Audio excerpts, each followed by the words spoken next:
본 영상은 운동, 산책, 잠자면서 들으시라고 묶음화했습니다. 이번에는 현대카드, 금융업, 액면가 5,000원 현대카드 시작합니다. 안녕하세요. 오늘 우리가 함께 파헤쳐볼 이야기는 바로 현대카드입니다. 신용이 아닌 데이터를 파는 회사. 과연 이게 무슨 뜻일까요? 지금부터 현대카드에 대해 깊숙이 들어가 보겠습니다. 자, 이런 상상으로 한번 시작해 볼까요? 만약에 신용카드 회사가 카드가 아니라 인공지능, AI를 다른 나라에 수출한다? 좀 뜬금없게 들리시나요? SF 영화 같은 이야기라고요? 바로 이 지점이 오늘 이야기의 진짜 핵심입니다. 이건 단순히 돈 빌려주고 갚는 그런 금융 이야기가 아니에요. 이건 바로 기술에 대한 이야기입니다. 자, 그럼 지금부터 현대카드의 짐작 모습을 하나씩 벗겨보겠습니다. 먼저 왜 이례적이라고 하는지 그 현상부터 보고요. 재무 상태는 탄탄한지, 그들을 특별하게 만드는 비밀 무기는 뭔지 살펴보겠습니다. 그리고 시장은 과연 이 회사에 얼마의 가격표를 붙였는지, 이 모든 걸 이끈 리더십의 빛과 그림자는 뭔지 알아본 뒤에 마지막으로 가장 중요한 질문을 던져보겠습니다. 첫 번째 퍼즐 조각은 바로 이례적 현상입니다. 겉으로 보기엔 그냥 평범한 금융사 같은데 왜 자꾸 금융의 옷을 입은 테크 기업이라고 부르는 걸까요? 그 이유가 있습니다. 자, 이런 기술적인 야망이 그냥 허황된 꿈이 아니라는 건 뭐니 해도 숫자가 증명해주죠. 두 번째, 재무 상태를 보면서 현대카드가 얼마나 단단한 기반 위에 서 있는지 직접 한번 확인해 보시죠. 이야, 이 숫자 좀 보세요. 11%. 2023년 영업이익이 그 전년도보다 무려 11%나 성장했습니다. 아시겠지만 지금 고금리에 수수료는 계속 내리라고 압박받는 카드사들한테는 정말 힘든 시기거든요. 그런데 업계 전체에서 유일하게 이런 성과를 낸 겁니다. 근데 사실 더 놀라운 건 이겁니다. 총 연체율이 1%도 안 되는 0.97%. 심지어 이게 줄어든 수치예요. 다른 카드사들은 지금 연체율 때문에 골머리를 앓고 있는데 말이죠. 아니, 도대체 어떻게 이런 일이 가능했을까요? 그 비밀, 잠시 후에 밝혀집니다.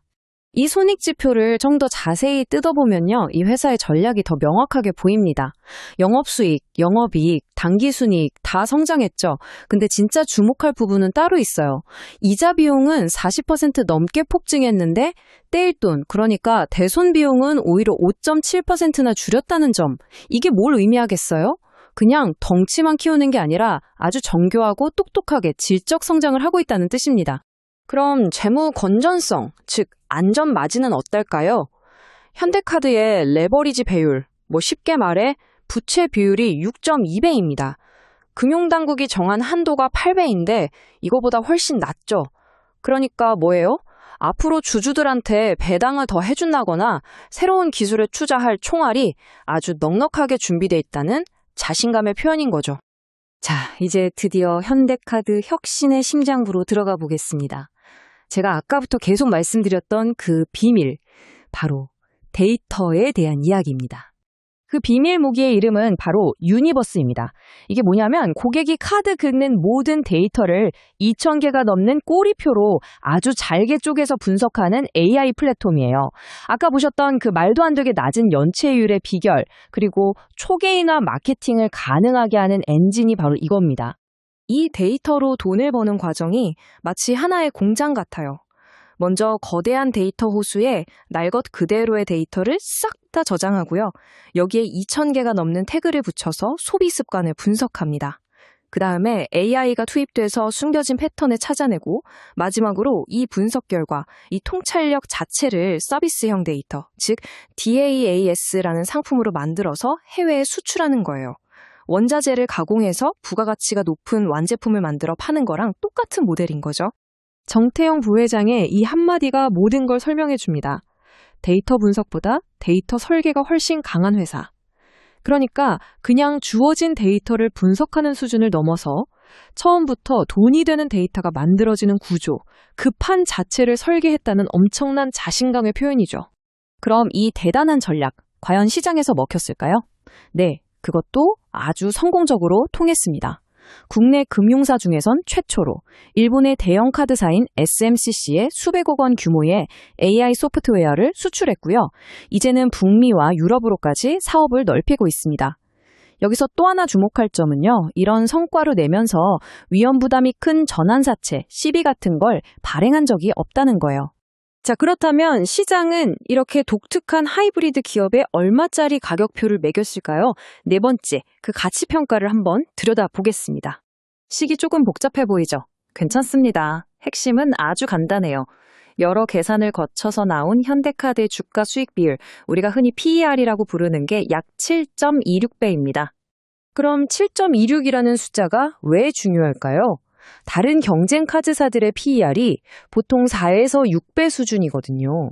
이거랑 비교해보면 답이 바로 나오죠. 시장이 현대카드를 그냥 단순한 금융사가 아니라 기술 가치를 더한 기업으로 보고 거기에 프리미엄, 즉 웃돈을 주고 있다는 아주 명백한 증거입니다. 가장 똑똑한 돈이라고 불리는 기관 투자자들의 움직임을 보면 이게 더 흥미롭습니다. 2017년에 어피언티 컨소시엄은 주당 약 9,800원에 들어왔는데 5년 뒤인 2022년에는 대만의 푸본생명이 무려 13,757원에 지분을 사들였어요. 전문 투자자들이 평가하는 가치도 계속 올라가고 있다는 뜻이죠. 자, 이제는 사람 이야기를 좀 해보겠습니다. 이 모든 혁신을 이끈 리더십에는 과연 어떤 빛과 그림자가 함께 존재하고 있을까요? 먼저 빛의 측면입니다. 정태영 부회장 하면 딱 떠오르는 게 세로카드 같은 디자인 혁신이죠. 업계의 판도를 바꿨고 문화 마케팅으로 현대카드라는 브랜드를 아주 강력하게 만들었습니다. 또 선제적인 리스크 관리로 금융 전문가로서의 역량도 보여줬고 규제 한도 안에서 꼬박꼬박 배당을 하면서 주주들도 챙기고 있습니다. 하지만 그림자, 즉 리스크도 분명히 존재합니다. 실적이 부진할 때도 임원 보수를 너무 많이 받는다는 비판이 있고요. 가족 간의 상속을 둘러싼 개인적인 법적 분쟁도 계속되고 있죠. 하지만 무엇보다 가장 큰 불확실성은 바로 현대차 그룹으로부터 계열 분리될 수도 있다는 가능성입니다. 최대 주주가 현대차이기 때문에 만약 분리된다면 현대카드의 성장세에 제동이 걸릴 수 있는 구조적인 위험인 거죠. 자, 이제 흩어져 있던 모든 조각을 맞출 시간입니다. 마지막 최종 질문. 이 모든 것을 고려했을 때 현대카드가 가야 할 길은 과연 어디일까요? 이 요약표를 보면 현대카드의 현 주소가 한눈에 딱 들어옵니다.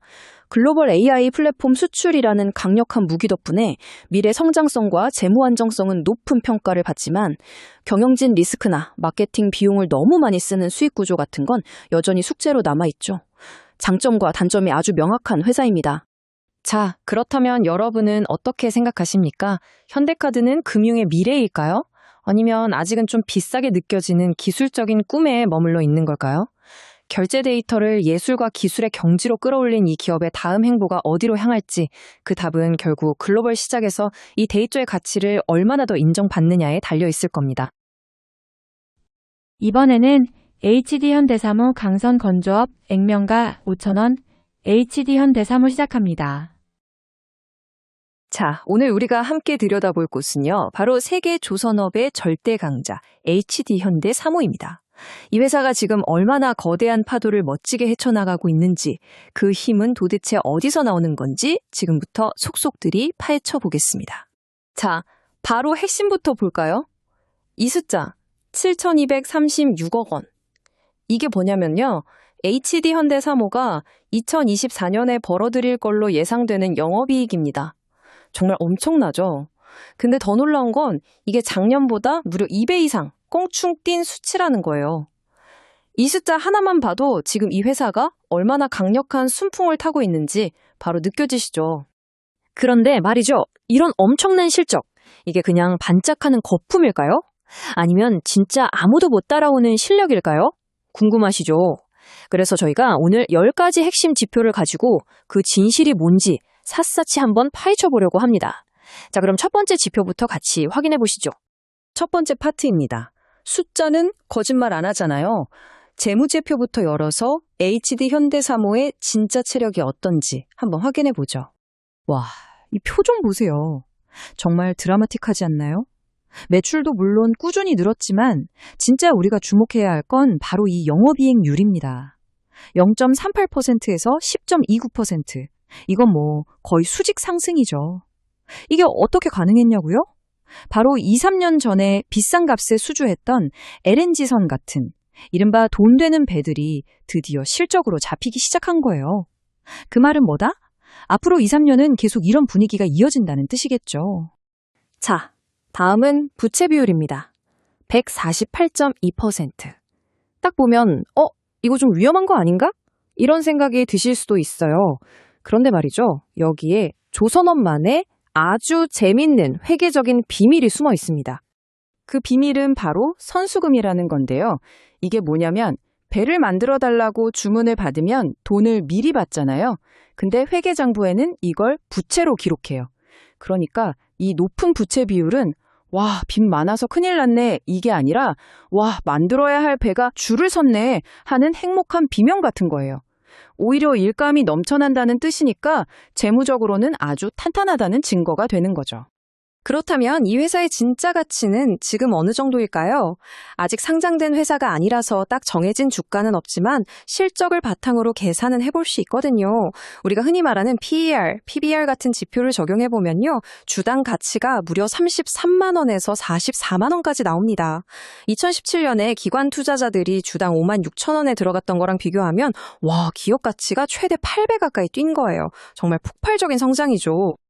자, 그럼 이런 엄청난 재무 성과는 도대체 어디서 나오는 걸까요? 이제부터는 HD현대 3호가 가진 진짜 힘, 그들만의 비밀 병기가 뭔지 한번 살펴보겠습니다. 이 도넛 차트 한번 보세요. 지금 전 세계 친환경 선박 시장에서 HD현대그룹이 무려 21%를 차지하고 있어요. 어마어마하죠? 그리고 그 심장부에 바로 HD현대 3호가 있는 겁니다. 특히 앞으로 시장을 이끌어갈 LNG선, 메탄올 추진선 같은 차세대 선박 분야에서는요, 거의 독보적인 기술력으로 시장을 꽉 잡고 있다고 보시면 돼요. 이 기술력을 딱 세 가지로 요약할 수 있습니다. 첫째, 메탄올이나 암모니아 같은 친환경 미래 연료 기술을 남들보다 먼저 꽉 잡았다는 거.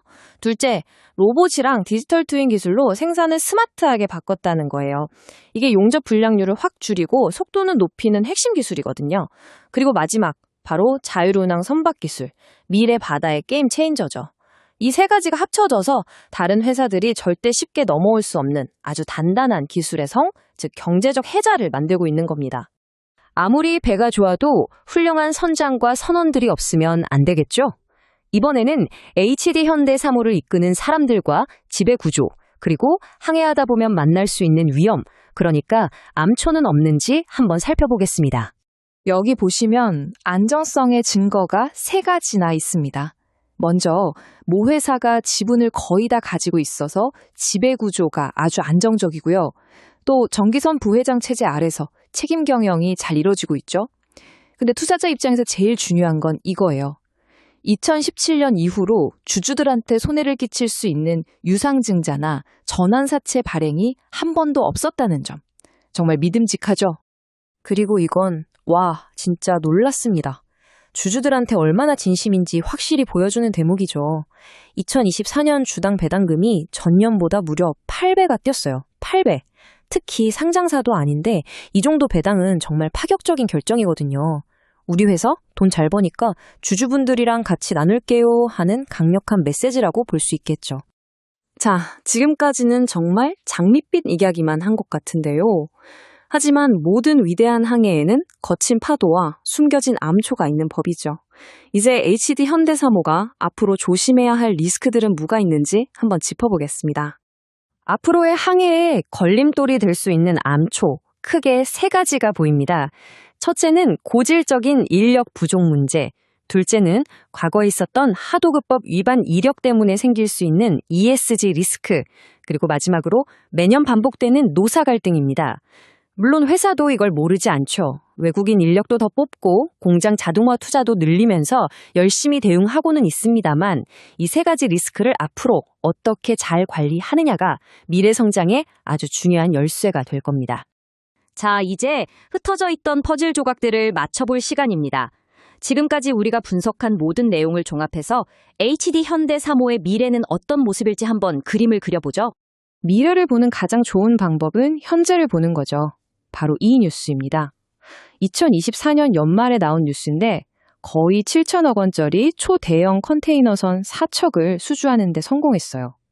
이걸로 다음해 연간 목표치를 벌써 10%나 넘겨버린 겁니다. 이건 그냥 계약 하나 따냈다는 의미가 아니에요. 이 회사의 강력한 수주 능력이 여전히 현재 진행형이라는 아주 확실한 증거죠. 이 타임라인을 보시면 수익 구조가 한눈에 들어오실 거예요. 조선업은 특이하게도 계약하고 나서 2, 3년 뒤에나 수익이 잡히거든요. 그러니까 지금 우리가 보고 있는 이 엄청난 이익은 사실 2, 3년 전에 성공적인 수주 덕분인 셈이죠. 그리고 이미 든든하게 쌓아놓은 수주 잔고가 앞으로 2, 3년 동안의 안정적인 흑자를 보장해주고 있다는 뜻이기도 하고요. 자료에 나온 이 한 문장이 HD현대사무의 현재를 가장 잘 말해주는 것 같습니다. 한국조선업 부활을 이끄는 가장 날카로운 창, 기술력, 실적, 미래 비전 뭐 하나 빠지는 것 없이 시장을 압도하고 있다는 평가죠. 자, 오늘 우리는 HD현대사무의 눈부신 성과부터 강력한 경쟁력 그리고 숨어있는 잠재 리스크까지 구석구석 다 살펴봤습니다. 이 압도적인 잠재력과 무시할 수 없는 현실적인 위협 사이에서 과연 이 거대한 배의 다음 항해는 순풍에 돛단 듯 순탄할까요? 아니면 예상치 못한 폭풍우를 만나게 될까요? 그 답은 결국 앞으로 그들이 써내려갈 새로운 항해 일지에 달려있겠죠. 이번에는 K솔루션 배터리 회사 액면가 100원 K솔루션 시작합니다. 자, 오늘 우리가 함께 파헤쳐볼 기업은 바로 K솔루션입니다. 요즘 가장 뜨거운 테마 중 하나인 산업 전동화, 그 한가운데서 이제 곧 코스닥 상장을 앞두고 있는 회사죠. 그런데 이 회사 엄청난 성장 가능성과 동시에 무시 못할 리스크를 함께 가지고 있어요. 말 그대로 양날의 검인 셈인데 오늘 저와 함께 이 검의 양쪽 날을 아주 날카롭게 한번 들여다보시죠. 본격적인 분석에 앞서서 제가 질문 하나만 던져볼게요. 굳이 비싼 돈 주고 신형 지게차를 사야만 할까요? 좀 뜬금없죠? 하지만 이 질문이야말로 K솔루션이라는 회사의 사업 모델과 매력을 가장 잘 보여주는 핵심이라고 할 수 있습니다. 네, 그럼 우리가 K솔루션을 이해하기 위해 밟아갈 순서입니다. 먼저 이 회사가 어떻게 전동화의 숨은 강자가 됐는지 알아보고 그 성장을 이끄는 엔진은 무엇인지, 그리고 가장 중요한 숫자, 즉 재무제표에 나타난 기회와 리스크를 짚어볼 겁니다. 마지막으로 반드시 체크해야 할 위험 요인들까지 살펴보고 과연 이 저울이 어느 쪽으로 기울게 될지 같이 한번 고민해 보시죠. 좋습니다. 첫 번째 순서, 전동화의 숨은 강자. 어떻게 보면 평범해 보이는 이 산업장비 회사가 어떻게 ESG라는 거대한 시대적 흐름을 타고 시장에 주목을 받게 됐는지 그 배경부터 한번 살펴보겠습니다. 지금 전 세계 산업 현장은 말 그대로 혁명의 한가운데에 있어요. 시끄럽고 매연을 내뿜던 디젤 엔진, 그리고 무겁고 충전도 오래 걸리던 납축 배터리의 시대가 저물고 있습니다.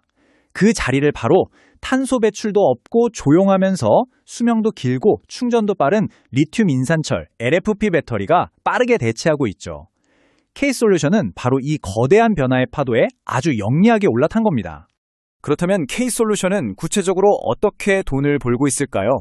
이 회사의 성장 엔진, 즉 사업 구조를 보면 크게 4개의 기둥이 서로를 튼튼하게 받쳐주고 있는 모습입니다. 첫 번째는 LFP 배터리팩 사업. 이게 이 회사의 확실한 캐시카우, 즉 주 수입원이고요. 두 번째가 아까 제가 질문드렸던 개조 솔루션입니다. 낡은 디젤 지게차 엔진을 전기 모터로 바꿔주는 아주 혁신적인 서비스죠. 그리고 미래를 위해 NCM 배터리 연구 개발도 하고 있고 또 현대나 기아 같은 대기업에 부품을 공급하는 물류 사업까지 하고 있습니다. 단순히 제품 하나만 파는 게 아니라 서비스와 미래 기술까지 아우르는 포트폴리오를 갖춘 거죠. 이 개조 솔루션이 바로 이 회사의 정말 독특한 경쟁력입니다. 생각해보세요. 새 전기 지게차를 사려면 억 단위 돈이 들 수 있는데 기존에 쓰던 디젤 지게차를 개조하면 그 비용의 40에서 50%를 아낄 수 있다는 거예요. 이건 기업 입장에서 정말 구미가 당기는 제안이죠. 비용도 아끼고 친환경 트렌드도 따라갈 수 있으니까요. 자, 여기까지 들으면 성장 스토리가 굉장히 매력적이죠? 그런데 말입니다. 이제부터 숫자를 들여다보면 이야기가 조금 복잡해집니다. 여기서부터가 정말 중요하니까 집중해서 봐주세요. 자, 이 그래프를 보세요. 정말 가파르죠? 2021년에 100억 원이던 매출이 불과 3년 만인 2024년에 229억 원으로 2배 이상 폭발했습니다.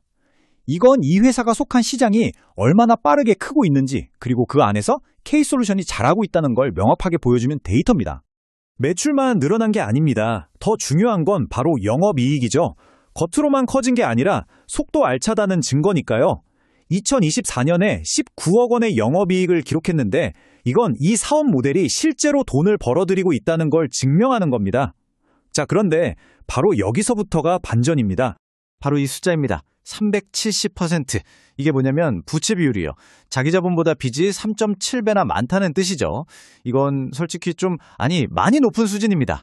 투자자라면 절대 그냥 넘어가서는 안 될 아주 중요한 빨간불 신호라고 할 수 있습니다. 그럼 지금부터는 그 양날의 검에서 가장 날카로운 부분, 바로 이 회사가 안고 있는 리스크들을 하나하나 제대로 파고들어 보겠습니다. 이자 보상 배수 1.36배. 이 숫자가 의미하는 건요, 회사가 1년 동안 열심히 벌어들인 돈이 은행 이자를 내고 나면 거의 남는 게 없다는 소리예요. 1.36배니까 간신히 이자를 감당하고는 있지만 만약에 실적이 조금이라도 나빠지면 어떻게 될까요? 바로 위험 신호가 켜지는 아주 아슬아슬한 상태인 겁니다. 그리고 또 하나의 정말 큰 리스크, 바로 오버행입니다. 이게 뭐냐면 상장하기 전에 이 회사에 투자했던 기관 투자자들이 있는데 이 사람들은 2025년 유상증자를 통해 주당 5,285원의 주식을 샀어요. 그런데 지금 비상장 시장에서는 10,000원이 넘게 거래되고 있죠. 거의 2배 수익권이라는 말이에요. 이 사람들이 상장하고 나서 주식을 팔고 싶을까요? 안 팔고 싶을까요? 이 물량이 한꺼번에 쏟아져 나올 수 있다는 가능성, 이게 바로 주가에 엄청난 부담으로 작용할 수 있습니다. 자, 그럼 리스크를 한번 정리해볼까요? 첫째, 돈 문제, 부채가 너무 많고 이자 내기도 벅차다는 재무 리스크. 둘째, 원자재 수급이나 가격 경쟁에서 밀릴 수 있는 운영상의 리스크. 셋째, 이름이 비슷한 회사가 있어서 투자자들이 헷갈릴 수 있는 브랜드 리스크. 그리고 마지막으로 방금 말씀드린 초기 투자자들의 매물 폭탄 가능성, 즉 오버행 리스크. 이 네 가지는 이 회사에 투자하기 전에 반드시 기억하고 계셔야 합니다. 자, 지금까지 성장이라는 밝은 면과 리스크라는 날카로운 면을 모두 살펴봤습니다. 그럼 이 모든 걸 종합했을 때 과연 시장은 이 회사의 가치를 어떻게 평가하고 있을까요? 저울은 지금 어느 쪽으로 기울고 있을까요?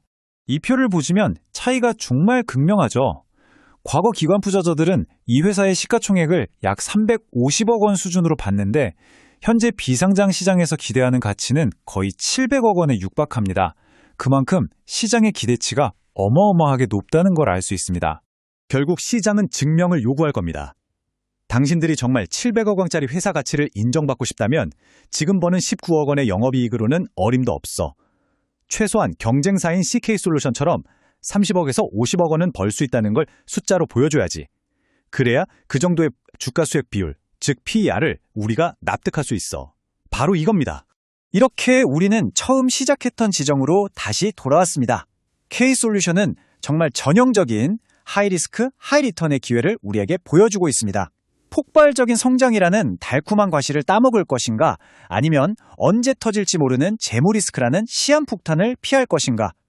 여러분은 이 양날의 검을 보고 어느 쪽에 베팅하시겠습니까? 그 선택은 온전히 여러분의 몫입니다. 이번에는 현대오일뱅크, 원유정제업, 액면가 5,000원 시작합니다. 한쪽에서는 전통적인 에너지 거인, 다른 한쪽에서는 친환경 미래를 약속하는 기업. 오늘은 이렇게 두 얼굴을 가진 기업, HT 현대오일뱅크의 이야기를 한번 깊숙이 파고 들어가 보겠습니다. 그래서 오늘 우리가 던져볼 핵심 질문은 바로 이겁니다. 과연 전통적인 정유 회사가 진짜로 진정한 친환경 기업으로 변신할 수 있을까요? 지금 HD 현대오일뱅크가 바로 이 흥미롭고도 중대한 갈림길에 서 있거든요. 자, 그럼 이 회사의 스토리를 제대로 이해하기 위해서 4가지 파트로 나눠서 한번 살펴볼게요. 어떻게 돈을 벌고, 어떤 미래를 꿈꾸는지, 그리고 그 이면의 그림자는 뭔지, 마지막으로 미래에 대한 평가는 어떤지까지요. 네, 그럼 첫 번째 파트입니다. 이 회사가 어떻게 전통 정유 산업의 절대 강자가 될 수 있었는지, 그 비결부터 한번 알아봐야겠죠. 성공의 핵심 비밀은 바로 이 고도화율이라는 단어에 숨어 있습니다. 이게 뭐냐면요, 쉽게 말해서 가치가 좀 떨어지는 끈적끈적한 원유 찌꺼기를 아주 비싼 휘발유나 경유 같은 걸로 바꿔내는 능력이에요. 거의 산업계의 연금술 같은 거죠. 그리고 이 숫자를 보세요. 42%. 이게 바로 HD 현대오일뱅크의 고도화율인데 우리나라 4대 정유사 중에서 단연 1등입니다. 이게 무슨 말이냐면 똑같은 원유 한 통을 가져와도 다른 회사들보다 마지막 한 방울까지 더 쥐어짜서 훨씬 더 많은 돈을 벌어들인다는 뜻이에요. 자, 이 표를 보시면 그 기술력이 시장에서 어떤 드라마틱한 결과를 만들어냈는지 바로 알 수 있습니다. 2012년에 점유율이 15% 정도로 꼴찌 수준이었는데 불과 10여 년 만에 23%를 훌쩍 넘기면서 SOL이랑 2위 자리를 놓고 다투는 수준까지 올라왔어요. 정말 대단하죠? 기술력이 곧 시장 지배력이 된 겁니다. 하지만 이들은 이 오래된 게임에서 이기는 걸로 만족하지 않았습니다. 아예 판을 바꾸려고 완전히 새로운 게임에 정말 대담한 베팅을 하고 있어요. 바로 화석 연료가 없는 미래를 향한 거대한 친환경 전환이죠. 이 목표를 한번 보세요. 정말 야심차다고밖에 할 수 없는데요. 2030년까지 회사 매출의 무려 70%를 친환경 에너지에서 만들겠다는 거예요. 지금의 사업 구조를 완전히 뒤집겠다는 선언이죠. 아니 그럼 이 어마어마한 목표를 대체 어떻게 달성하겠다는 걸까요?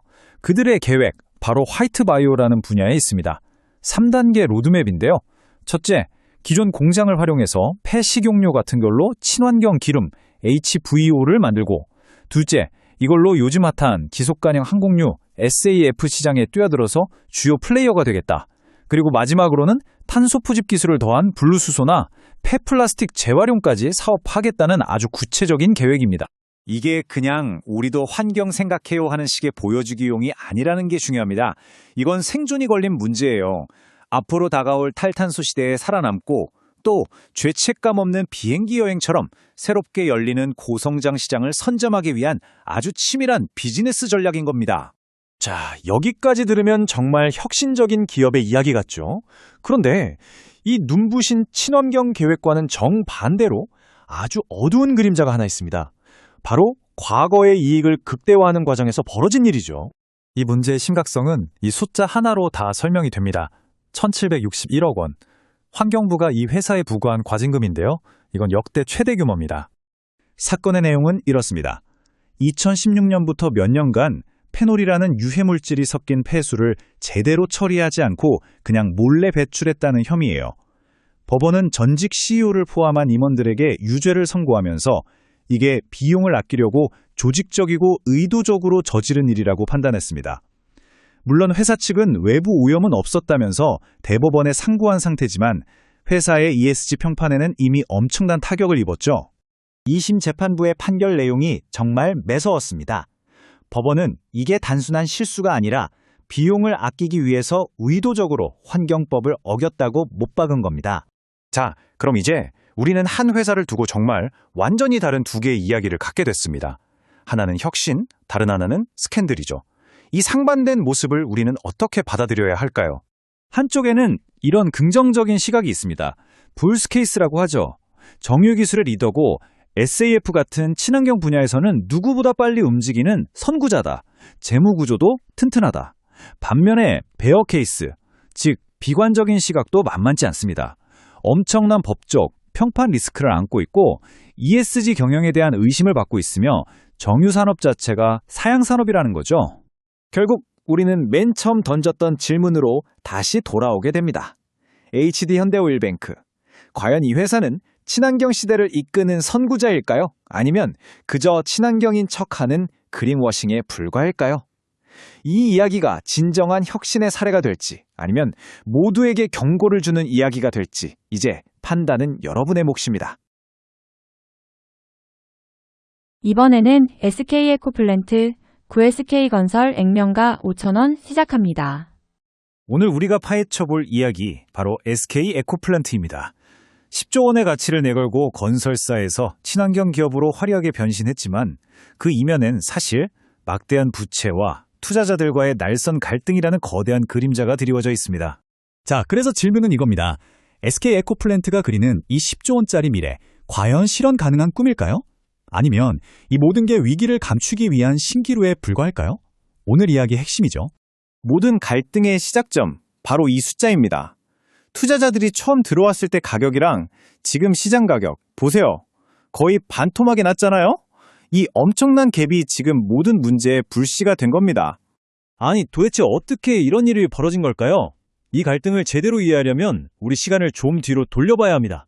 잘 나가던 건설사가 왜 갑자기 회사의 운명을 걸고 이런 엄청난 도박을 시작했는지 말이죠. 결정적인 순간은 바로 2021년이었습니다. SK건설이라는 간판을 내리고 SK 에코플랜트로 다시 태어났죠. 이게 그냥 이름만 바꾼 게 아니에요. 우리는 더 이상 흙 파고 건물 짓는 회사가 아니다. 우리는 미래 환경과 에너지를 책임지는 기업이다. 이렇게 세상에 선포한 거나 마찬가지였어요. 자, 그러면 그 10조 원이라는 어마어마한 가치는 도대체 어디서 나온 자신감일까요? 그 비밀은 바로 회사가 미래를 보고 사들인 이른바 게임 체인저 기술들에 숨어 있습니다. SK 에코플랜트의 미래를 떠받치는 4개의 기둥이라고 보시면 됩니다. 첫째, 고효율 연료전지 SOFC. 둘째, 그린 수소의 핵심 SOEC. 셋째, 폐배터리 재활용의 강자 TES. 그리고 마지막으로 재활용 플라스틱으로 철근을 대체하는 K-에코바바지. 와, 하나하나가 정말 대단한 기술들이죠. 특히 이 SOFC, 이게 물건입니다. 요즘 AI 때문에 데이터 센터가 엄청나게 전기를 먹잖아요? 바로 거기에 24시간 365일 끊김없이 깨끗한 전기를 공급할 수 있는 말 그대로 꿈의 발전기로 불리고 있어요. 그리고 SOEC는요, 이건 정말 미래 에너지의 판도를 바꿀 기술이에요. 탄소 배출 제로인 진짜 그린 수소를, 그것도 아주 효율적으로 대량 생산할 수 있는 유일한 열쇠라고 할 수 있죠. 미래 수소 경제의 주인공이 될 수 있는 티켓을 손에 쥔 셈입니다. 자, 그런데 말이죠. 세상에 공짜는 없죠. 이렇게 화려한 변신 뒤에는 정말 어마어마한 대가를 치러야 했습니다. 이제부터 그 아픈 부분을 좀 들여다보겠습니다. 이 그래프 좀 보세요. 기술기업들을 막 사들일 때 부채 비율이 무려 432%까지 치솟았어요. 어마어마하죠? 물론 그 뒤에 필사적으로 노력해서 218.6%까지 낮추긴 했습니다. 재무 구조를 개선하려는 의지는 보여준 거죠. 하지만 그럼에도 불구하고 아직도 갚아야 할 빚이 얼마냐? 무려 6조 8천억 원입니다. 이자만 해도 얼마겠어요? 이 막대한 빚이 지금 회사의 발목을 단단히 잡고 있는 형국입니다. 그래서 회사가 내놓은 해결책이 바로 이겁니다. 선택과 집중이죠. 먼저 자회사 3곳을 사모펀드 KKR에 파는 거예요. 약 1조 8천억 원 정도의 현금을 확보해서 급한 불, 즉 부채도 끄고 남은 돈은 SOFC 같은 핵심 미래 사업에 쏟아붓겠다는 아주 명쾌한 계획입니다. 자, 이제 그림이 좀 맞춰지시나요? 회사가 왜 변신해야 했고 그 과정에서 어떤 재무적 어려움을 겪고 있는지 알았으니 다시 이야기의 중심으로 돌아와 보겠습니다. 바로 투자자들과의 피할 수 없는 정면 승부 말이죠. 사건의 발단은 아주 간단했어요. SK 에코플랜트가 투자자들에게 약속했던 IPO, 즉 상장 신청 기한을 못 지킨 겁니다. 그러자 계약서에 잠자고 있던 아주 무서운 조항, 바로 페널티 조항이 발동된 거죠. 갈등이 터져나온 순간입니다. 여기서 다툼의 핵심은 바로 이 보장 수익률입니다. SK 쪽은 5%는 보장해줄게 라고 하는데 투자자들은 아니 계약서대로 해. 약속 어겼으니 12% 내놔. 이렇게 맞서고 있는 거예요. 이 7%포인트 차이가 여러분 수천억 원이 왔다 갔다 하는 엄청난 싸움입니다. 결국 이 모든 갈등의 핵심은 바로 위약벌 조항이에요. IPO가 늦어지면 보장 수익률이 거의 3배 가까이 뛰어오르게 설계된 이 조항 때문에 지금 양측에 한 발짝도 물러서지 않고 있는 거죠. 이게 해결되지 않으면 사실상 IPO는 불가능하다고 봐야 합니다. 자, 이제 모든 조각을 다 살펴봤습니다. 그럼 결론을 내릴 시간이죠. SK 에코플랜트의 미래, 과연 대박일까요? 아니면 쪽박일까요? 빛나는 기술의 약속과 암울한 현실의 리스크, 그 저울질을 한번 해보겠습니다. 먼저 희망적인 부분부터 보죠. 회사가 가진 기술들은 정말 시대의 흐름과 정확히 맞아떨어져요. AI 데이터 센터에 전력을 공급하고 전기차 폐배터리를 재활용하는 도시광산의 리더가 되고 궁극적으로는 그린 수소 시대를 여는 정말 엄청난 잠재력을 가지고 있습니다. 이건 분명한 사실이에요. 하지만 현실의 벽은 높습니다. 당장 터질지 모르는 1조 7천억 원짜리 부동산 PF라는 시한폭탄이 있고요. 투자자와의 이 지긋지긋한 싸움을 끝내지 못하면 IPO는 꿈도 꿀 수 없죠. 거기다 과거 회계 문제까지 정말 첩첩산중입니다. 그래서 마지막 질문은 바로 이겁니다.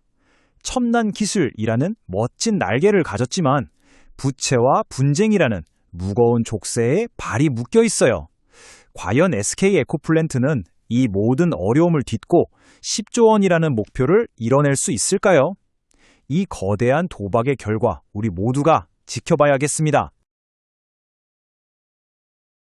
이번에는 포스코 ENC 토목건설업 액면가 5,000원 시작합니다.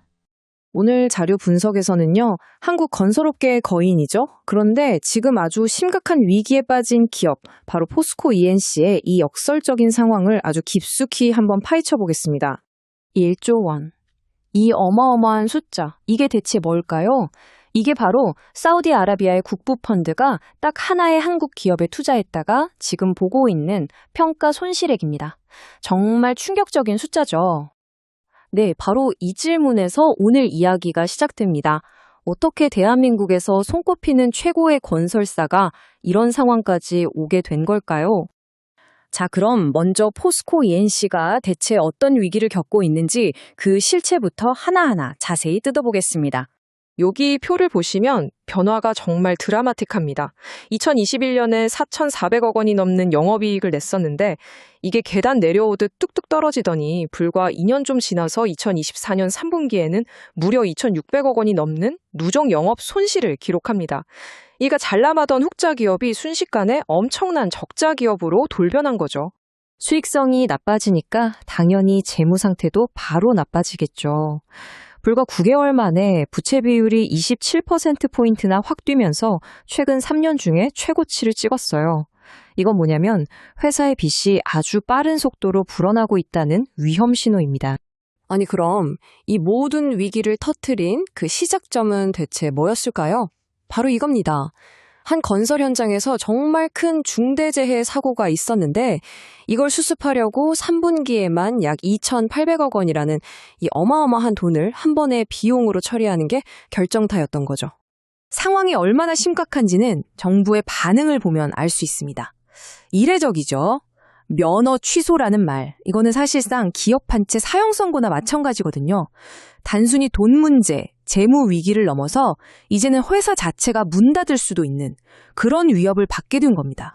이렇게 회사의 존립 자체가 흔들리는 상황이 되니까 시장의 관심은 자연스럽게 주요 주주들이 누군지 여기로 쏠리게 되는데요. 여기서 이야기의 또 다른 핵심 인물이 등장합니다. 바로 2대 주주인 사우디아라비아 국보펀드 PIF입니다. 이들이 무려 38%나 지분을 갖고 있어서 회사 경영에도 직접 참여하고 있거든요. 이 PIF가 지금 어떤 악몽을 꾸고 있는지 여기에 다 나와 있습니다. 2015년에 주당 거의 8만 2천 원에 1조 2천억 원을 투자했는데 10년 가까이 지난 지금 주가는 1만 4천 원대까지 그냥 곤두박질 쳤습니다. 제가 처음에 보여드렸던 그 1조 원의 평가 손실, 바로 여기서 나온 겁니다. 하지만 말이죠. 이야기가 여기서 그냥 비극으로 끝나면 재미없죠. 이 깊고 어두운 위기 속에서 포스코 ENC는 사실 아무도 쉽게 넘볼 수 없는 아주 강력한 비밀 무기를 숨기고 있었어요. 그게 뭐냐? 바로 세계적인 수준의 기술력입니다. 그 비밀 무기의 핵심, 바로 스틸 모듈러라는 기술이에요. 쉽게 말해서 건물을 레고 블록처럼 짓는다고 생각하시면 됩니다. 이게 왜 중요하냐면 기존 건설 방식의 골치 아픈 문제들을 해결할 아주 혁신적인 대안으로 꼽히거든요. 특히 공장에서 대부분을 만드니까 아까 그 제모에 치명타를 날렸던 현장 안전사고 위험을 근본적으로 줄일 수 있다는 거죠. 과정을 보면 정말 간단하고 명확해요. 공장에서 정밀하게 만들고 현장으로 옮겨서 빠르고 안전하게 조립하면 끝. 이 엄청난 효율성이 바로 이 기술의 힘입니다. 그리고 이 기술력, 그냥 말로만 하는 게 아닙니다. 보시는 것처럼 수많은 핵심 특허들로 아주 촘촘하게 보호받고 있어요. 말 그대로 아무나 쉽게 따라할 수 없는 기술의 성을 쌓아 올린 거죠. 이 기술이 얼마나 대단한지는 이 숫자 2개가 딱 보여줍니다. 공사 기간을 20% 줄이고 핵심 재료인 철강 사용량을 무려 40%나 줄일 수 있다니 이건 건설업계에서는 거의 혁명적인 수준이라고 할 수 있습니다. 자, 이제 미래로 한번 가보시죠. 포스코 ENC는 이 강력한 기술을 밑천 삼아서 차세대 에너지 시장에 회사의 운명을 건 아주 거대한 베팅을 시작했습니다. 그 베팅의 한가운데에 바로 이 SMR, 즉 소형 모듈 원자로가 있습니다. 기존 원자력 발전소의 안전 문제를 해결하고 특히 AI 시대에 폭발적으로 늘어나는 전기 수요를 감당할 게임 체인저로 지금 엄청나게 주목받고 있죠. 그리고 이건 그냥 아이디어나 꿈 같은 이야기가 아닙니다. 이미 정부랑 같이 SMR을 개발하고 있고 2026년에는 분리수소 공장을 짓기 시작하고 2030년에는 첫 수출까지 목표로 하는 아주 구체적인 계획이 착착 진행 중입니다. 자, 그럼 이제 이 상반된 두 가지 이야기, 그러니까 처참한 위기와 눈부신 혁신, 이 두 가지를 한데 모아서 최종적으로 한번 정리해 볼 시간입니다. 이 표가 지금 상황을 한눈에 딱 보여주네요. 수주 실적, 그러니까 일감을 따오는 능력 자체는 삼성물산이나 현대건설에 비해서 크게 밀리지 않아요. 그런데 결정적인 차이가 뭐냐? 바로 수익성이죠. 경쟁사들은 다들 돈을 벌고 있는데 포스코 ENC만 유일하게 적자로 돌아섰습니다. 그래서 포스코 ENC의 핵심은 바로 이 한 문장으로 요약할 수 있습니다. 한쪽은 눈부시게 뛰어난데 다른 한쪽은 처참하게 망가져 있는 기업, 바로 이 모순이죠. 지금까지 우리가 살펴본 이 회사의 두 얼굴을 이렇게 비교할 수 있겠네요. 모듈러나 SMR 같은 세계 최고 수준의 엔진을 가졌는데 정작 부채나 안전 문제라는 브레이크와 핸들은 완전히 고장나버린 자동차 같은 모습입니다. 결국 마지막 질문은 딱 하나로 모아집니다. 아무리 엔진이 좋아도 브레이크가 고장났다면 그 차는 과연 어떻게 될까요? 기술력이라는 이 강력한 엔진의 힘만으로 이 모든 위험을 뚫고 경주에서 이길 수 있을까요? 그 판단은 여러분의 몫으로 남겨두겠습니다. 이번에는 코스모스 로보틱스 의료용 로봇 액면가 500원 시작합니다. 자, 요즘 IPO 시장에서 가장 뜨거운 이름이죠. 코스모 로보틱스. 과연 투자할 만한 가치가 있을지 그 속을 한번 깊숙이 들여다보겠습니다.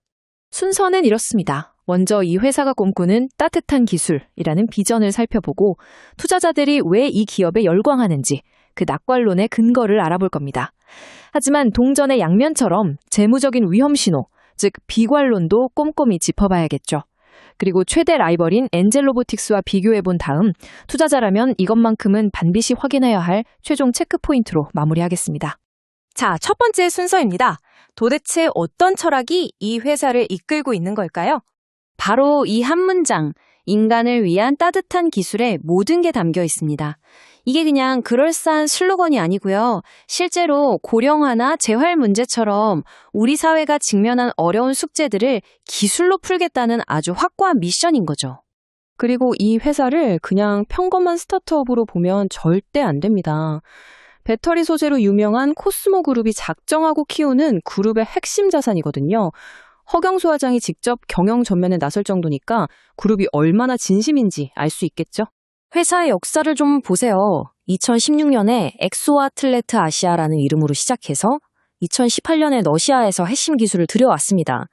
그리고 마침내 2025년 코스모 그룹이 로봇 사업을 미래로 선포하면서 이 회사는 그룹의 심장이 된 겁니다.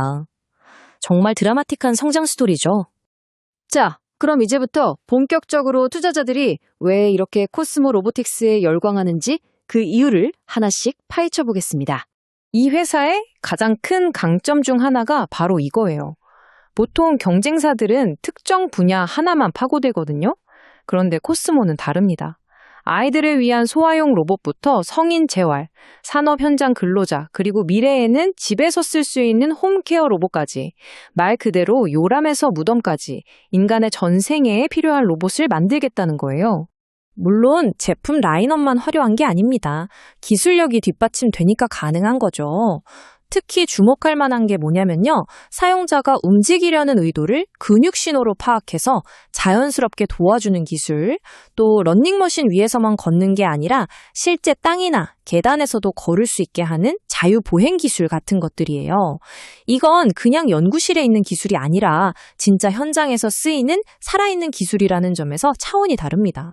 그리고 정말 중요한 포인트. 이 회사는 내수용이 아닙니다. 매출의 70% 이상이 해외에서 나와요. 처음부터 세계 무대를 보고 뛰었다는 거죠. 해외에서 통하려면 뭐가 필요할까요? 바로 인증입니다. 그런데 코스모는 세계에서 가장 까다롭다는 미국 FDA, 유럽 CE, 중국 CFDA 인증을 모두 획득했어요. 이게 얼마나 대단한 거냐면 이 인증 하나하나가 시간과 돈이 엄청나게 드는 말 그대로 진입 장벽이거든요. 후발주자들이 쉽게 따라올 수 없는 강력한 무기를 이미 손에 쥔 셈입니다. 자, 지금까지는 정말 장밋빛 전망이었죠? 하지만 투자는 냉정해야 합니다. 이제부터는 이 화려한 비전 뒤에 숨어있는 조금은 불편한 숫자들을 들여다볼 시간입니다. 결국 모든 투자자가 던져야 하는 궁극적인 질문이죠. 그래서 이 좋은 비전으로 돈은 벌고 있는가? 자, 이걸 보시면 바로 답이 나옵니다. 매출이 늘고는 있어요. 그런데 문제는 영업 손실이 더 빠른 속도로 거의 2배 가까이 불어나고 있다는 겁니다. 물론 연구개발이나 해외 시장 개척에 돈이 많이 드는 건 이해하지만 이 손실 규모는 분명 우려스러운 부분입니다. 그리고 또 한 가지 흥미로운 점이 있어요. 이번 공모 희망 가격이 불과 2년 전에 기관 투자자들이 투자했던 단가보다 오히려 더 낮아요. 이건 시장 분위기가 조금 바뀌었거나 회사 가치에 대한 평가가 예전만큼 후하지 않다는 신호로 해석될 수도 있습니다. 코스모 로보틱스를 제대로 알려려면 당연히 국내 최대 경쟁자와 비교해봐야겠죠. 두 회사는 전략이 완전히 다릅니다. 보시는 것처럼 코스모는 수출 중심의 글로벌 플레이어를 지향하고 가격도 상대적으로 저렴하죠. 반면에 엔젤로버틱스는 국내 시장의 최강자 자리를 굳건히 지키고 있습니다. 현재 국내 시장 점유율만 보면 엔젤이 앞서지만 코스모가 맹렬히 추격하는 도전자 구도라고 볼 수 있겠네요. 그런데 IPO 과정에서 좀 논란이 있었어요. 기업 가치를 산정할 때 보통 비슷한 회사들과 비교를 하는데 코스모가 가장 직접적인 경쟁사인 엔젤로보틱스를 쏙 빼버린 겁니다. 공식적인 이유는 엔젤이 적자 기업이라서라고 했지만 일각에서는 몸값을 더 높게 받으려고 일부러 흑자 내는 우량 기업들하고만 비교한 거 아니냐는 비판도 나오고 있죠. 자, 이제 거의 다 왔습니다. 마지막으로 이 회사의 미래를 좌우할 수도 있는 가장 결정적인 리스크 요인을 짚어보겠습니다.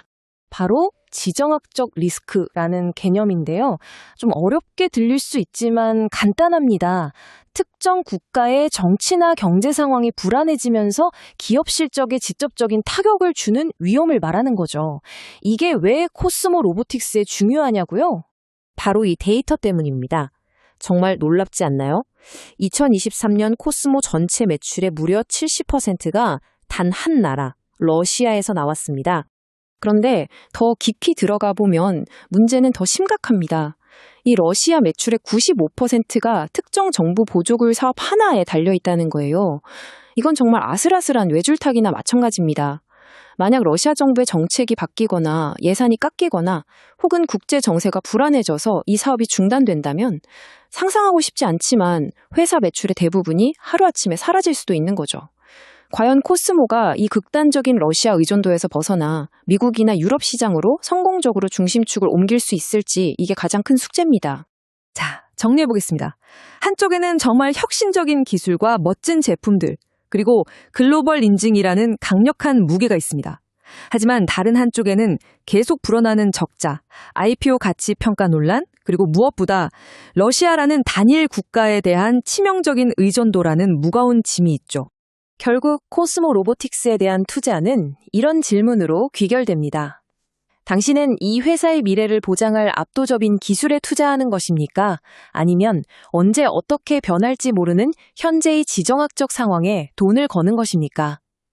이 질문에 대한 답을 찾는 것이야말로 성공적인 투자의 첫걸음이 될 겁니다. 이번에는 한패스 해외 송금 전문 액면가 500원 시작합니다. 오늘 우리가 파헤쳐볼 회사는 바로 한패스입니다. 누적거래 12조 원. 정말 어마어마한 성공 신화를 썼죠. 그런데 이 화려한 숫자 뒤에 우리가 꼭 알아야 할 이야기가 숨어 있습니다. 생각해보세요. 한국에 와서 힘들게 일하는 수많은 외국인 근로자들. 이분들한테 고향에 돈 보내는 게 예전엔 정말 뭐랄까 악몽 같았어요. 은행 절차는 너무 복잡하고 수수료는 비싸고 시간은 또 엄청 걸리고 바로 이 문제를 한패스가 파고들었습니다. 오랫동안 누구도 제대로 돌보지 않았던 시장이었죠. 자, 이 숫자 좀 보세요. 12조 원. 와. 네, 맞아요. 지금까지 이 한패스라는 앱 하나를 통해서 무려 12조 원이라는 돈이 오고 갔다는 겁니다. 이 숫자 하나만 봐도 와, 이 회사가 얼마나 크게 성공했는지, 이 시장을 얼마나 뒤흔들었는지 그냥 바로 감이 오시죠? 그리고 이제 한패스는 더 큰 꿈을 꾸고 있습니다. 바로 대규모 상장, IPO죠. 그런데 말입니다. 이 성공 스토리가 과연 우리가 보는 그대로일까요? 혹시 믿기엔 너무 완벽한 이야기는 아닐까요? 오늘 바로 이 질문에 대한 답을 한번 찾아보려고 합니다. 이 폭발적인 성장 뒤에 숨겨진 기회와 위험, 지금부터 하나하나 샅샅이 뜯어보겠습니다. 자, 그럼 첫 번째 이야기부터 시작해 볼까요? 한패스는 어떻게 그냥 돈 보내는 앱을 넘어서게 됐을까요? 이들이 그리는 그림은 훨씬 더 큽니다. 바로 슈퍼앱이라는 거죠. 여기를 보시면 정말 입이 떡 벌어집니다. 해외 송금, 이건 이제 기본 중에 기본이고요. 앱 안에서 쇼핑도 하고 사람인이랑 제휴해서 일자리도 찾아주고 심지어 AI가 내 신용을 평가해서 전북은행 대출까지 연결해준대요. 여기서 끝이 아니에요. 스플리트랑 손잡고 모빌리티 서비스까지. 이건 그냥 외국인 근로자의 한국 생활 A부터 G까지 모든 걸 이 하나로 해결하겠다는 거잖아요. 정말 야심찬 비전이죠. 아니, 이렇게 거창한 비전을 도대체 뭘로 실현한다는 걸까요? 네, 바로 기술입니다. 한패스를 시장의 선두주자로 만든 그 핵심 기술, 지금부터 한번 들여다보겠습니다. 이걸 보시면 차이가 확 느껴지실 겁니다. 왼쪽이 기존 은행 방식이에요. 이걸 프리펀딩이라고 하는데 쉽게 말해서 해외 파트너한테 미리 큰 돈을 보내놓고 그 돈 안에서 송금을 해주는 거예요. 당연히 돈이 묶이고 환율이 널뛰게 하면 손해볼 위험도 크죠. 근데 오른쪽 한패스가 하려는 방식을 보세요. 바로 스테이블 코인을 이용하는 겁니다. 달러랑 가치가 연동된 코인으로 실시간으로 돈을 주고받으니까 돈이 묶일 필요도 없고 환율 위험도 거의 없어져요. 이건 정말 비용을 확 낮추고 효율을 극대화하는 말 그대로 게임 체인저, 판을 바꾸는 혁신인 거죠. 그리고 AI 기술이 정말 제대로 한몫합니다. 첫째, AI가 은행 기록이랑 회사 기록을 실시간으로 착착 비교해서 돈이 안 맞는 걸 바로 찾아내고요. 둘째, 요즘 핫한 생성형 AI가 혹시 이거 자금 세탁 아닐까? 하는 이상한 거래 낌새를 귀신같이 잡아내서 알려줍니다. 그리고 이게 진짜 대박인데, 세 번째, 금융 기록이 거의 없는 외국인들이잖아요. 이분들의 송금 패턴이나 통신 데이터 같은 걸 AI가 분석해서 신용 점수를 만들어줘요. 그리고 이걸로 대출까지 받게 해주는 거죠. 와, 기술이 돈 없는 사람에게 새로운 기회를 만들어주는 정말 교과서 같은 사례 아닌가요? 자, 지금까지는 정말 장밋빛 이야기였죠? 그럼 이제 가장 중요하고도 민감한 부분, 바로 돈 문제를 들여다볼 시간입니다. 재무제표를 한번 까보자는 거죠.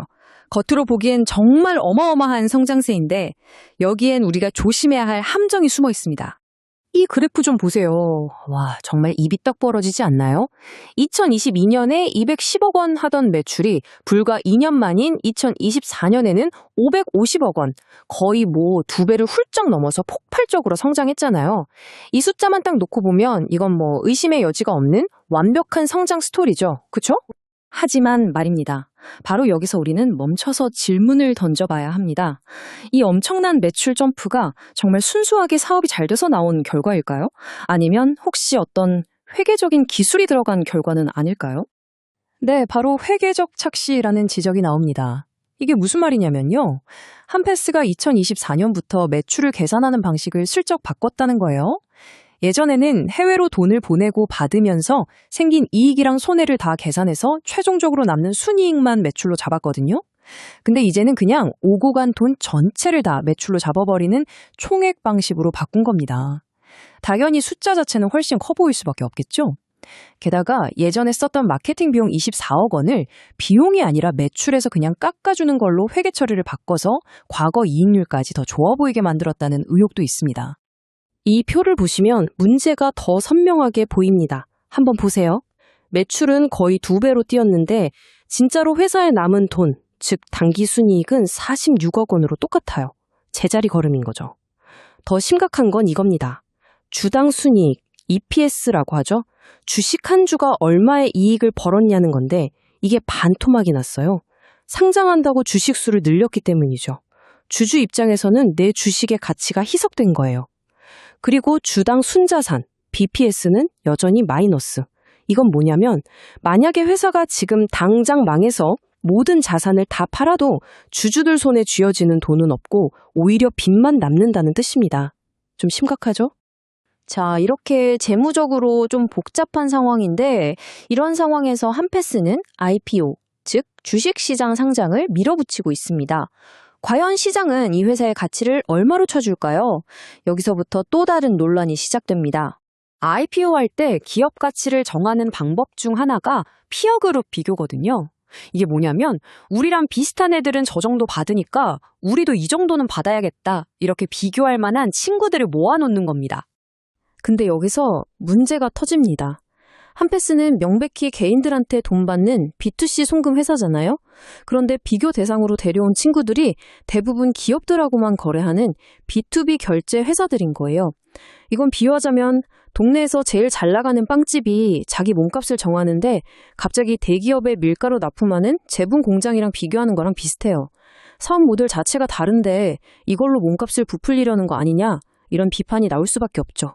그리고 또 하나, 이 숫자 31.6%. 이게 뭘까요? 이게 바로 상장하자마자 시장에 팔릴 수 있는 주식 물량의 비율입니다. 이걸 어려운 말로 오버행 리스크라고 하는데요. 아주 쉽게 말해서 초기에 싸게 투자했던 사람들이 이제 돈 벌었으니 팔자 하고 상장 첫날부터 주식을 막 던지는 거예요. 그럼 어떻게 될까요? 당연히 주가가 오르기 힘들겠죠. 그 잠재적인 매도 폭탄이 전체 주식의 3분의 1 가까이 된다는 겁니다. 자, 재무 문제, IPO 문제. 지금까지 본 것도 만만치 않았죠? 근데 이제부터는 더 깊고 어쩌면 더 심각한 문제로 들어가 보겠습니다. 바로 숫자 뒤에 가려진 내부 통제, 즉 지배구조 문제입니다. 이 숫자 정말 충격적입니다. 721억 원. 이게 뭐냐면 2024년 딱 1년 동안 CEO 개인과 그 가족회사 그리고 한패스라는 회사 사이에 오고 간 돈의 총액입니다. 아니, 이 어마어마한 돈이 다 어디서 나서 어디로 간 걸까요? 놀랍게도 이 돈의 상당 부분이 회사가 CEO 개인 지갑에서 빌려온 단기 차입금입니다. 회사 전체 자산의 절반이 넘는 돈이 대표 개인 주머니와 회사 금고 사이를 그냥 왔다 갔다 한 거예요. 이건 공과사가 완전히 뒤섞였다는 얘기고 상장을 앞둔 회사라고는 믿기 힘든 정말 심각한 지배구조 리스크라고 할 수 있습니다. 근데 위험은 여기서 끝이 아닙니다. 빨간불이 여러 군데서 켜지고 있어요. 우선 과거에 주식을 팔 때 법을 어겼다는 혐의로 지금 금융감독원 조사를 받고 있고요. 또 사업이 커질수록 자금 세탁을 막기 위한 비용과 책임은 정말 눈덩이처럼 불어날 겁니다. 그리고 가장 아슬아슬한 건 핵심 서비스 중 일부가 규제 샌드박스라는 일종의 임시 허가증으로 운영되고 있다는 거예요. 이게 기간이 끝나고 정식 허가를 못 받으면 그냥 그날로 서비스 문 닫아야 하는 겁니다. 자, 지금까지 정말 많은 이야기를 했죠. 이제 흩어져 있던 조각들을 하나로 모아볼 시간입니다. 그래서 우리는 이 한패스라는 회사를 도대체 어떻게 봐야 할까요? 이 약속과 위험 사이에서 저울질을 한번 해보겠습니다. 이 한 장의 그림이 오늘 이야기의 모든 것을 요약해줍니다. 왼쪽 약속의 편을 보세요. 정말 폭발적인 성장세와 시장을 장악하는 힘이 있죠. 스테이블 코인, AI 같은 혁신적인 기술도 있고요. 무엇보다 외국인의 모든 생활을 책임지겠다는 슈퍼앱이라는 비전은 정말 매력적입니다. 하지만 오른쪽 위험의 편을 보세요. 숫자를 부풀린 것 아니냐는 의심을 받는 회계 처리, CEO와 회사를 오가는 불투명한 돈거래, 그리고 아직 해결되지 않은 여러 규제 문제와 상장 리스크까지 정말 만만치 않습니다. 그래서 우리는 이 질문 앞에 서게 됩니다. 한패스는 과연 국경 없는 금융 세상을 열어젖힐 위대한 혁신가일까요? 아니면 이 모든 화려한 성장 스토리가 사실은 아주 불안한 기반 위에 세워진 위험천만한 도박에 불과한 걸까요? 오늘 제 이야기는 여기까지입니다. 최종 판단은 이제 여러분의 몫으로 남겨두겠습니다. 들어주셔서 감사합니다. AI도 실수는 있습니다. 주식 투자 선택, 결정, 책임은 본인이 집니다. 절대로 묻지마 투자 금지, 몰빵 투자 금지, 신중한 결정을 하세요. 구독과 좋아요는 돈으로 돌아옵니다. 감사합니다.